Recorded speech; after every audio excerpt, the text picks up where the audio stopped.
algumas coisas e Deus ele colocou um texto no meu coração. Tenho certeza que Deus vai falar conosco nessa manhã. Está em 2 Reis, capítulo 4.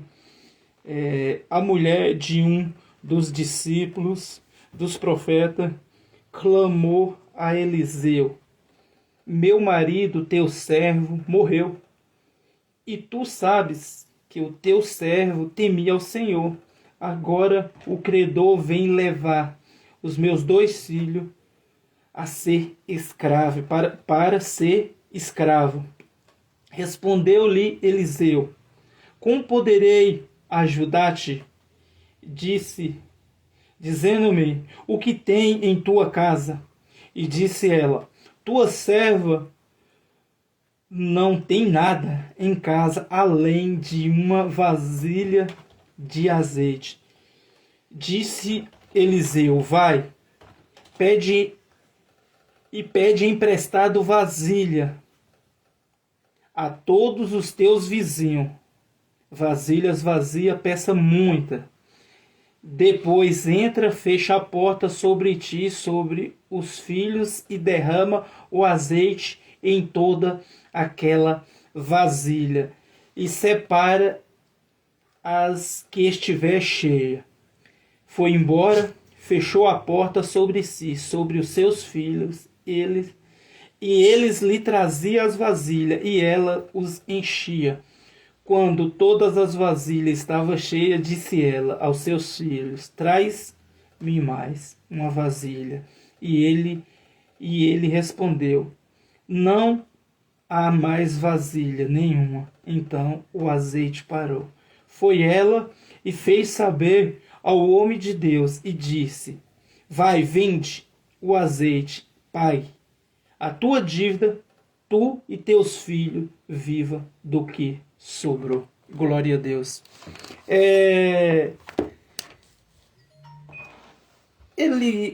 Eliseu, ele pegou uma responsabilidade muito grande. Simplesmente ser o sucessor do profeta Elias. Elias, muito usado por Deus, muito fala o homem do fogo, o homem que desafiou o rei Acabe, a encapetada da Jezabel, que não pode falar outra coisa daquela mulher, e os profetas de Baal. Mas Eliseu comprou a visão de Elias. Eliseu, ele viu Deus operar na vida de Elias. Elias fez o que tinha que ser feito, o Senhor o chamou. Agora Eliseu, ele dá continuidade ao ministério de Elias, ao chamado de Elias. E o capítulo 4, ele é um capítulo que eu gosto muito, porque do capítulo 4, do verso 1 ao verso 7, fala da multiplicação do azeite da viúva. Do verso 8 ao verso 37, fala de outra passagem muito, que eu gosto muito, maravilhosa, a sunamita e o seu filho. Do verso 38 ao verso 44, fala da morte que estava na panela. E o capítulo 5 fala da cura de Naamã. E o capítulo 6 fala de que Eliseu orou e o machado flutuou. Então Eliseu era uma pessoa que Deus usava poderosamente para que a obra do Senhor fosse feita. E aqui não foi diferente. Aqui nós vemos que Eliseu era usado por Deus. Porém, mesmo Eliseu sendo usado por Deus, ele não ia resolver o poder da mulher. Mesmo ele sendo um homem de Deus, quem teve que tomar a decisão, quem teve que tomar a atitude, não foi Eliseu, foi a mulher. Foi a mulher que chegou ao homem de Deus com o problema, com o que ela estava passando. O que eu aprendo nessa manhã? Se eu tenho uma dificuldade, eu tenho que apresentar a homens e mulheres de Deus, pastor. Então, assim, muitas das vezes a pessoa ela tem uma dificuldade, ela tem precisa de algo, mas ela fica sofrendo só. Ela fica padecendo com um problema só. Em vez de chegar e falar assim, ó, eu reconheço que o senhor e a senhora é um homem de Deus. Vamos orar comigo? Porque tem caso e caso. Tem caso que é eu. Mas tem caso que é pessoas que vai ter que abençoar. Nós temos uma liderança, Marcelo. Então, assim, nós temos uma autoridade sobre a nossa vida. Então, assim, mesmo eu sendo obreiro consagrado, minha esposa sendo obreiro, nós não podemos tomar decisões por nós. Nós temos uma liderança. Então, a minha liderança local é o pastor Davi. Nós temos uma liderança regional. Nós temos uma liderança do Alto Tietê. Nós temos uma liderança do Estado de São Paulo. E tem uma liderança nacional. Então, assim, nós temos pessoas com autoridade sobre a nossa vida. Então, assim, tem coisa que eu não posso fazer por mim. E eu posso fazer. Primeiro, eu vou ter que comunicar a minha liderança. Pastor, está acontecendo isso e isso. Amém? Posso? Ele vai falar, pode. Não, eu vou fazer com você. Não, eu vou fazer. Entendeu? Então, assim, a gente tem que reconhecer isso. Então, assim, pastor, tem pessoas que estão nos ouvindo que estão sofrendo na vida sentimental. Então, assim, o que ela tem que fazer? Tem que procurar um pastor. Pastor, pastora, está acontecendo isso, isso e isso. Então, o pastor vai aconselhar como agir naquela situação. Ó, eu estou precisando de isso. Ó, vai ser assim, assim. Então, assim, nós temos que ter o quê? Essa humildade de procurar, de se achegar. Mas já tem caso que nós que vamos entrar para a porta e orar. Fechar a porta do nosso quarto sobre nós e orar. Para ter intimidade, para ter experiência com Deus, para ter vivência com Deus. Então, assim, se eu for para a escala de ministração, o pastor fala assim, ó, Cláudia, é você que vai ministrar. Não é o pastor que vai ter que orar. Vai ser eu que vou ter que orar. Você entendeu? Deus, ele vai ter que falar comigo. Para através de mim falar com os ouvintes. Então ontem, o pastor disse, é você que vai ministrar na rádio. Eu fui falar com Deus. Deus me deu a palavra e Deus colocou no meu coração. Mas aqui, situações e situações. Ó, eu preciso de um direcionamento. Eu tenho que chegar. Então, Claudinho, eu converso muito com o pastor. Por quê? O senhor tem quantos anos de ministério? O pastor praticamente ele tem a minha idade de ministério.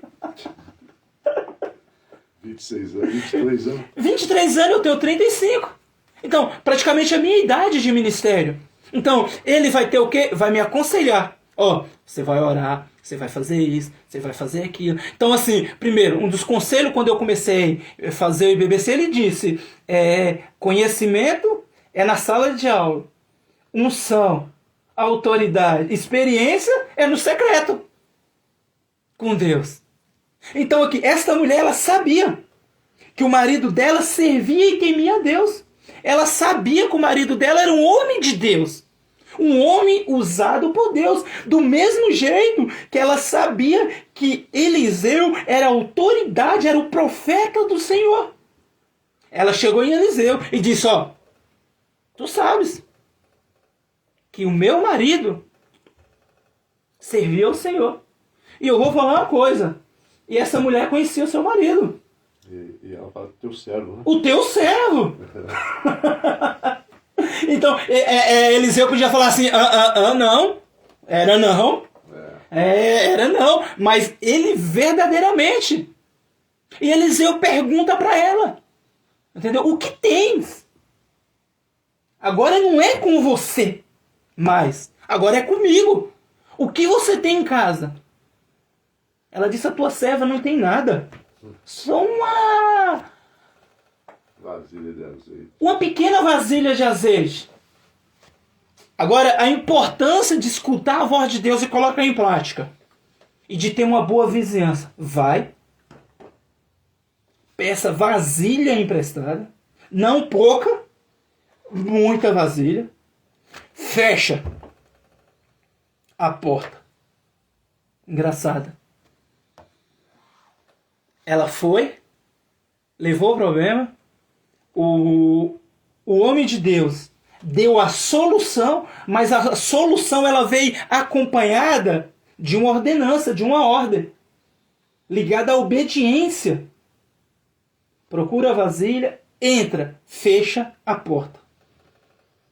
E ela disse, você, e ela começou a espejar o azeite. E começou a encher as vasilhas. Começou a encher as vasilhas. Encheu tanto que não teve mais vasilha. E o engraçado é que, o importante é que ela correu e foi falar ao homem de Deus. Engraçado, que ela procurou o homem de Deus deu a solução, ela estava com a solução na mão, mas ela mesmo assim, ela voltou ao homem de Deus. O homem de Deus disse assim, e foi ela, o capítulo 4, verso 7, e foi ela e fez saber o homem de Deus, e ele disse, vai, vende o azeite, pague a tua dívida. Vai, vende o azeite, pague a dívida. Tu e teus filhos viva do que sobrou. Aqui eu aprendo que Deus tem mais para mim, para você, para o pastor, para os ouvintes, do que nós dependemos. Ela precisava de a dívida ser paga para os filhos dela não ser escravo. Para não perder os filhos por credor, por dono da dívida. Porque assim sobre a lei de Moisés, que ia ficar os 7 anos trabalhando, tinha todo o ritual, toda a ordenância a ser paga, pois ela precisava de uma solução para pagar a dívida e Deus tinha mais. Tu e teus filhos viva do que sobrou. Do que sobrou. Então, além de pagar toda a dívida que ela tinha, além de resolver a situação dos credor, Deus ainda tinha mais para ela viver a vida, a velhice tranquila, a vida dos filhos. Isso é o meu e o teu Deus. Quando nós colocamos a nossa dependência em Deus, nós pedimos algo, Ele tem algo melhor. Ele tem algo melhor. Nós pedimos uma bênção. Nós pedimos uma porta de emprego, Ele tem uma porta melhor. Nós pedimos saúde, Ele tem melhor. Tudo que nós pedimos, Deus tem melhor. Porque está aqui o texto. Vai, pague a tua dívida, tu e teus filhos, viva do que sobrou. Eles iam viver do que sobrou. Então não sobrou pouco. Sobrou muitas coisas para 3 pessoas viver. Para a vida toda.